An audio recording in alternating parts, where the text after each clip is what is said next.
All right, can y'all see me okay? Everybody comfortable? You're looking good. Plenty of sun? Getting our vitamin D? All right, good. All right, well, first off, thanks for being here today. I appreciate it. I am Florida Lieutenant Governor Jay Collins. I've heard it asked, why on earth is the Lieutenant Governor coming across the country to be here? What I want you to know, this isn't business as usual. This isn't politics as usual. I am not your run-of-the-mill Lieutenant Governor. In the words of what I will say, some left-leaning Californians, I don't identify as a politician. I identify as a God-fearing, gun-loving, freedom-defending, one-legged, retired Green Beret. And I want to set the tone based on that. So we're here today, and I don't want to be here today. We're here today because of tragedy. 3 lives lost. 3 Floridians' lives ended early. Now, why did this happen? What was the causatory problem that brought us to this point? Well, we're here in California because when this tragic accident happened and 3 Floridian lives were lost, he fled back to California, where in 2018 he illegally crossed the border, came here, and ended up getting a commercial driver's license, a CDL. When he was pulled off the side of the road, he answered 3 out of 16 questions properly. Why was he driving in the first place? He didn't have basic English proficiency, he didn't know the road signs, and yet he is driving a giant vehicle across our state. And let's not overstate, we cannot say this enough. 3 lives ended early because of that, because of failed border policy. Now, when you look at what we do here in Florida, or back in Florida, and why I'm here, we understand that leadership matters. You gotta be upfront, standing and being bold, even if it means standing alone, as I am today, because we believe in doing the right thing. We believe and will continue to lead on illegal immigration and immigration policy enforcement, and we're gonna make sure that this thug is brought to justice and faces it in Florida, and that those 3 lives lost early are given accountability and the justice they deserve. Now, I want to talk a little bit about what got us here. How many more lives have to be lost because of Gavin Newsom's failed policies? How many more lives have to be lost because of fentanyl, because of gangs, because of rampant disregard for American citizens? The fact of the matter is, Gavin Newsom continues to care more about tweets and what goes out on social media than taking care of the American citizens and the citizens of California. It's ridiculous. In Florida, we do just the opposite. It's not about words, it's about deeds. And that is why I'm here today, to make sure this guy is brought to justice right back in Florida, to let our folks know we will go to any step necessary to make sure that freedom remains, that justice is served, and the rule of law is held accountable. Thank you. Lieutenant Governor, why do you personally want to escort the suspect to Florida? There's law enforcement, that's their job. But why do you personally want to do that? Well, I think I kind of answered that already in my statement, but you know what? Let me be succinct and restate that. This isn't business as usual. This is about leadership. You have failed policies that got us here. Gavin Newsom, the state of California, has failed to take illegal immigration seriously. In Florida, we take it serious. We care about our citizens' lives, and I'm tired of other governors, of other people failing to step up and take accountability and take illegal immigration seriously. We're here today to make sure that this guy goes back to Florida, faces justice, and those 3 innocent lives lost get the justice they deserve. 3 lives lost because of Gavin Newsom, because of California's failed policies. We're done with that shit.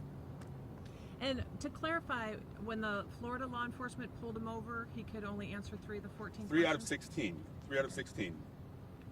And that was when they pulled him over after this deadly crash? Yes. Okay.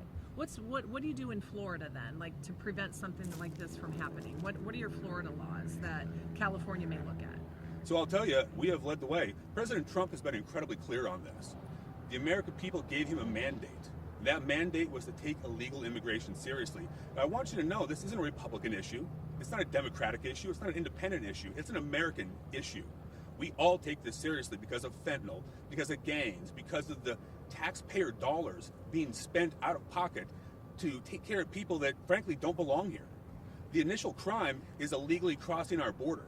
I can promise you, I just got back from Israel and the Middle East not long ago, where we were back there bringing American citizens home, bringing them back here. If you did this in another nation, in the Middle East, in South America, in Europe, you will be held accountable. There are laws and their borders do matter. Why is it different here? I'm here to tell you, America first matters. Putting Americans first is part of that. And I think you guys need to step up, take the 287G agreement seriously. You need to work with federal law enforcement, and you need to understand that you're citizens. Because I brought back a lot of people from California, from Israel, when we were out there dodging ballistic missiles. They're concerned about illegal immigration. Each and every one of them brought it up. And they wouldn't have voted for me if they could have, frankly. They weren't in they weren't Republican voters, right? The truth of the matter is this: you guys have failed to understand what the American people want, what your citizens want, and you got to take it serious. I'm happy to sit down and explain more and more details as we go on, but listen to your people. Take immigration seriously and make a difference for the citizens of this state and this country. Ma'am. Yes, sorry, Josie Hart with Fox 40, and I'm sorry I have to ask kind of the tough question, but we were talking to some folks this morning. They felt like, your presence here may be a little performative, or they question, is it necessary? Just what is your response? What's the message that you want to send? Well, I think I answered that in the beginning, right? Now, I think your governor said this was just out here for media attention, right? What a bunch of hogwash. I don't think he understands the first thing about leadership. Leadership is getting on the ground and saying the hard things. This isn't our home turf, right? I am out here answering questions in California because I believe in protecting our citizenry that much. I believe in leadership that matters. This is not performative. This is what leadership should be. I dream of the kind of America and the kind of Florida, and frankly, I hope and pray that California gets their stuff together and the voters are listening. Where your governor, your leadership cares more about American citizens and California citizens rather than making laws that support illegal immigration, that put people's lives at risk, and they don't take this serious. This matters. It is not performative, and I'm here to make sure things happen the right way. Are there? Governor, you mentioned that the suspect fled back to California. How was he able to escape Florida state lines in the first place after facing such a serious incident? So, appreciate your question. So, again, what are we talking about here? It's illegal immigration issues. He fled here because of the failed policies, these open border nonsense, the fact that you want to be a sanctuary state here because Gavin Newsom fails to understand. His own citizens and the American citizens have given President Donald J. Trump a mandate. Governor Ron DeSantis has led on this. That gentleman, that thug, fled back here because he knew those policies would defend him. That's what we're dealing with. We're going to get him back home. He's going to face justice, and that's what we're going to continue to do. How many more lives have to be lost? You guys got to get it right here. You got time for one or two more, Brian? Lieutenant Governor, why didn't Florida Highway Patrol arrest him on the scene? It seemed pretty obvious from the scene that he was trying to make an illegal U-turn. So, when we're talking about that, you're talking about the actual incident on the ground? Yep. So let's walk through that.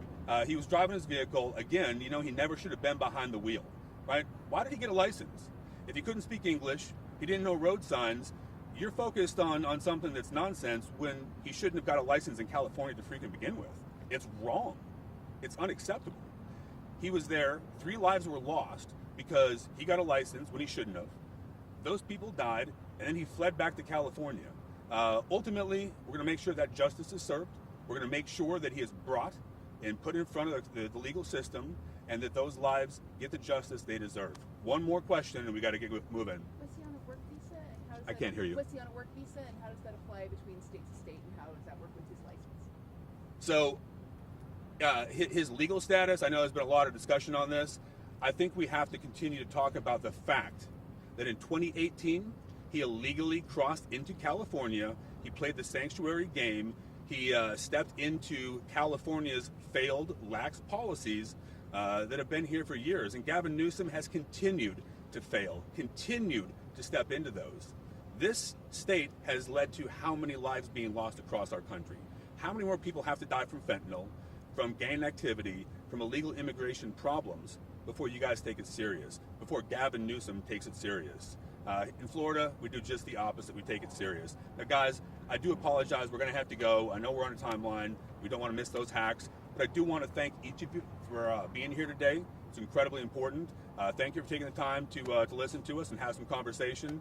Y'all have a great day. God bless.